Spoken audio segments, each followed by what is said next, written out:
शिक्षक दिवस आज देश भर में मनाया जा रहा है। शिक्षक दिवस शिक्षक पर्व 2021 वर्चुअल कार्यक्रम का आयोजन किया जा रहा है। आज से 17 सितंबर तक शिक्षक पर्व का आयोजन है। तो चलिए आपको सीधे लाइव तस्वीरें दिखाते हैं। विद्यार्थियों को पढ़ाने के लिए इतने उत्साहित रहते थे कि उन्हें जब भी अवसर मिलता था वे अध्यापन कार्य में लग जाते थे। ऐसी विभूतियों ने समाज के निर्माण में शिक्षकों के कार्य की महत्ता को रेखांकित किया है। आप सभी अपने विद्यार्थियों में एक स्वर्णिम भविष्य की कल्पना करने और उसके लिए योग्यता अर्जित करने की प्रेरणा जगा सकते हैं तथा उन्हें सक्षम बना सकते हैं ताकि वे अपनी महत्वाकांक्षाओं को पूरा कर सकें।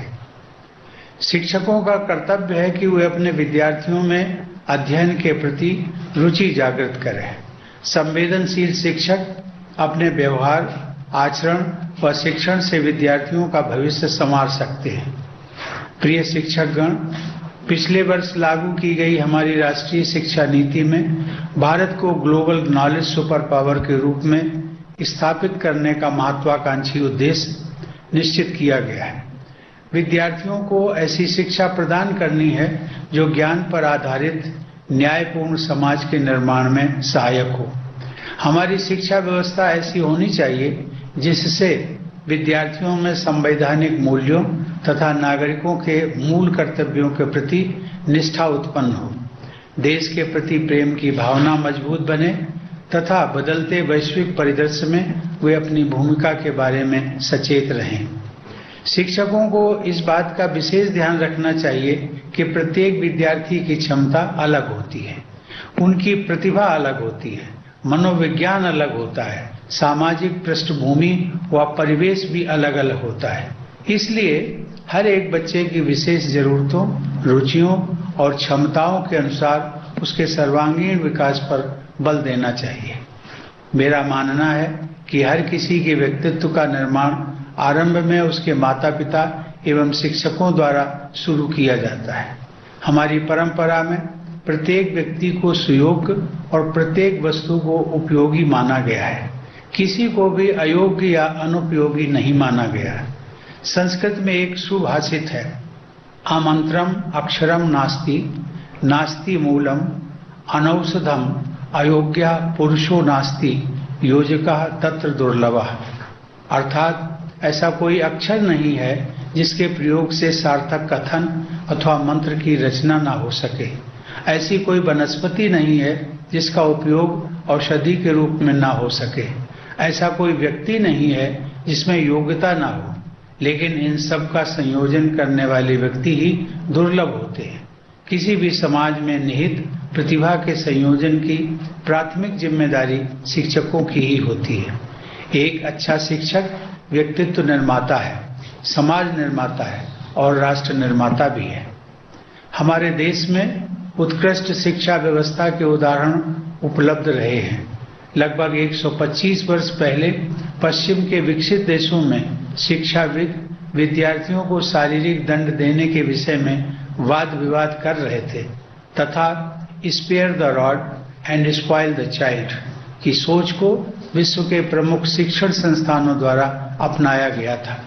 उस समय गुरुदेव रविंद्रनाथ टैगोर द्वारा स्थापित विद्यालय शांति निकेतन में शारीरिक दंड सर्वथा वर्जित था।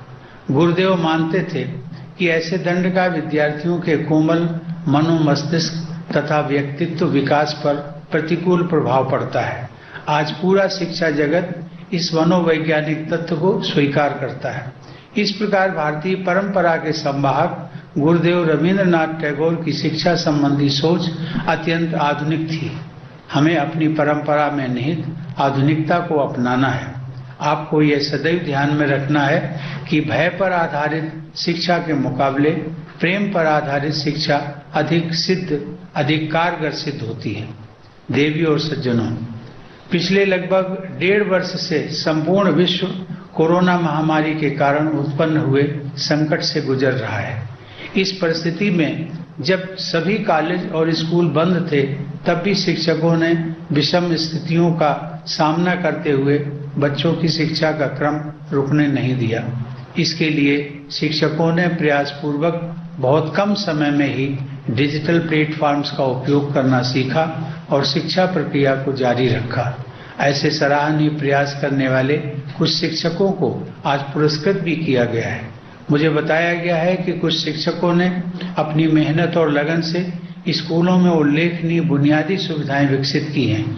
मैं ऐसे समर्पित शिक्षकों को साधुवाद देता हूं। समस्त शिक्षक समुदाय से मैं अपेक्षा करता हूं कि वे बदलती परिस्थितियों के अनुरूप अपनी शिक्षण पद्धति में भी बदलाव करते रहेंगे। शिक्षकों को सक्षम बनाने के लिए केंद्रीय शिक्षा मंत्रालय द्वारा कुछ महत्वपूर्ण कदम उठाए गए हैं। मंत्रालय ने एकीकृत शिक्षक प्रशिक्षण कार्यक्रम निष्ठा का संचालन आरंभ किया है, जिसके अंतर्गत शिक्षकों के लिए ऑनलाइन क्षमता निर्माण के प्रयास किए जा रहे हैं। इसके अलावा प्रज्ञाता अर्थात डिजिटल शिक्षा पर दिशा निर्देश भी एक सराहनीय कदम है, जो कोविड महामारी के संकट काल में भी शिक्षा की गति को बनाए रखने की दृष्टि से गत वर्ष उठाया गया था। इन दिशा निर्देशों के अनुसार ऑनलाइन कक्षाओं के माध्यम से श्रेष्ठ शिक्षा प्रदान करने का रोड मैप साझा किया गया है। विषम परिस्थितियों में भी नए रास्ते तलाशने के लिए मैं केंद्र सरकार के शिक्षा मंत्रालय की पूरी टीम की सराहना करता हूं। मुझे इस बात से प्रसन्नता हुई है कि आज पुरस्कृत किए गए 44 शिक्षकों में 10 महिलाएं शामिल हैं। शिक्षक के रूप में महिलाओं की भूमिका सदैव प्रभावशाली रही है। 19वीं शताब्दी में ही भारत के सर्वप्रथम बालिका विद्यालय की स्थापना में प्रमुख भूमिका निभाकर विदुषी सावित्रीबाई फुले ने बालिका शिक्षा की दिशा में कालजयी योगदान किया। वे स्वयं भी आजीवन शिक्षा प्रदान करने का पवित्र कार्य करती रही। बेटियों की शिक्षा को